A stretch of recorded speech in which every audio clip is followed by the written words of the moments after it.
టాలీవుడ్ ప్రముఖులపై ఇటీవల వేణుస్వామి చేసిన కామెంట్స్ తీవ్ర దుమారం రేపాయి. Pan India super star Prabhas, Naga Chaitanya, శోభితాలపైన సంచలన కామెంట్స్ చేసి ఫ్యాన్స్ ఆగ్రహాన్ని కళ్ళజూశారు. ఇంత జరిగినా ఈ జ్యోతిష్యుడు వరుసగా ఇంటర్వ్యూలకు హాజరవుతున్నారు. సెలబ్రిటీల జాతకాలంటూ సంచలన కామెంట్స్ చేస్తున్నారు. పైగా జ్యోతిష్య శాస్త్రంలో ఉంది, అందుకే తాను చెప్పింది తప్పకుండా జరుగుతుందంటున్నారు.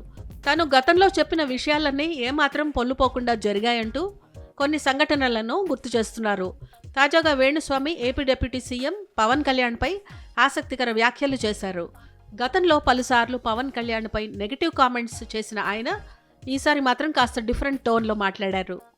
పవన్ కళ్యాణ్ సనాతన ధర్మాన్ని ముందుకు తీసుకెళ్లే ప్రయత్నం చేస్తున్నారని, జనాలకు భగవంతుడి మీద అవగాహన కల్పిస్తున్నారని అన్నారు.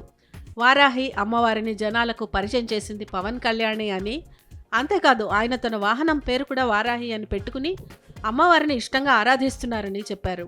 పవన్ కళ్యాణ్ చేస్తున్నది మంచి పనులే అని, తమలాంటి వాళ్ళు చెప్తే ఓ 10 మంది 20 మంది చూస్తారు, కానీ పవన్ కళ్యాణ్ చెప్తే లక్షల మంది ఆయన్ను ఫాలో అవుతారని అన్నారు. పవన్ కళ్యాణ్ వారాహి అమ్మవారిని అంతగా పూజించినందునే ఆయనకు అదృష్టం అలా కలిసొచ్చిందని చెప్పారు. ప్రస్తుతం ఆయన ఏది పట్టుకున్నా మంచి జరుగుతోందని కామెంట్ చేశారు. ఆయనకు తిరుగులేదని, ఓటమి లేదని పవన్ కళ్యాణ్పై ప్రశంసలు కురిపించారు వేణుస్వామి. ప్రస్తుతం ఈ కామెంట్స్ నెట్టింట వైరల్ అవుతున్నాయి. వీటిని చూసిన మెగా ఫ్యాన్స్ వేణుస్వామిపై ప్రశంసలు కురిపిస్తున్నారు.